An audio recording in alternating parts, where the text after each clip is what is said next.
જીતો નથી પડ્યું, જીતો જૈન સમાજના પ્રત્યેક વ્યક્તિ માટે હંમેશા ઉભું. નડિયાદના ખેડા ખાતે ગુજરાત સ્ટેમ ક્વિઝમાં પસંદ થયેલા કુલ 91 વિદ્યાર્થીઓને સન્માનિત કરવામાં આવ્યા હતા.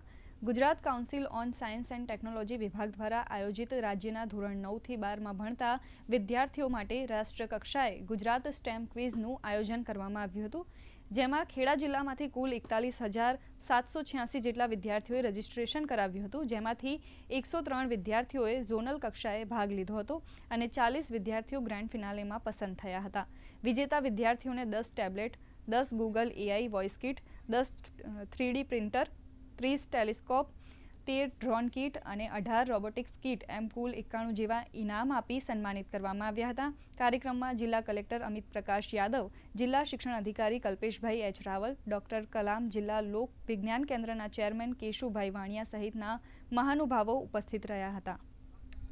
ટેકનોલોજી અને એન્જિનિયરિંગ મેથેમેટિક્સ સંબંધિત એક પ્રતિસ્પર્ધાનું જે રાજ્યવ્યાપી આયોજન થયું હતું એના વિજેતાઓનો પુરસ્કાર અર્પણનો કાર્યક્રમ હતો. એમાં જે આપણા જિલ્લાના પ્રતિભાશાળી વિદ્યાર્થીઓ છે એ અહીં આવ્યા હતા.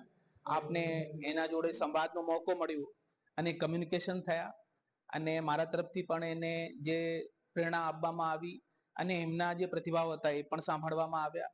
આપણે આશા રાખીએ કે જે સાયન્ટિફિક એપ્ટિટ્યુડ છે, જે ગુજરાત સરકારનો અભિગમ છે કે આપણા જે યુવા પેઢી છે એમાં વધે, એ દર વર્ષે એમાં વધારો થાય.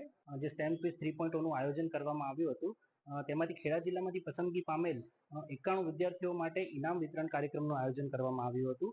આ કાર્યક્રમમાં ખેડા જિલ્લાના દરેક 10 તાલુકામાંથી અલગ અલગ વિદ્યાર્થીઓ આવેલ અને તેઓને tablet, telescope, drone, 3D printer વગેરે જેવા ઇનામો આપીને તેમને પુરસ્કૃત કરવામાં આવ્યા હતું. આ જે સ્ટેમ ક્વિઝ છે એનું યોજાવાનું કારણ એ છે કે યુવાઓની અંદર સાયન્સ પ્રત્યે અભિરુચિ પેદા થાય અને તે સ્ટેમ, સાયન્સ, ટેકનોલોજી, એન્જિનિયરિંગ અને મેથેમેટિક્સ સાથે પોતાની જીવનની અંદર એને સાધે. આ બદલ આજે પ્રાઇઝ ડિસ્ટ્રીબ્યુશન સેરેમની રાખવામાં આવી હતી, જેની અંદર મને ટેબ્લેટ મળ્યું છે. દર્શક મિત્રો, વધુ સમાચારો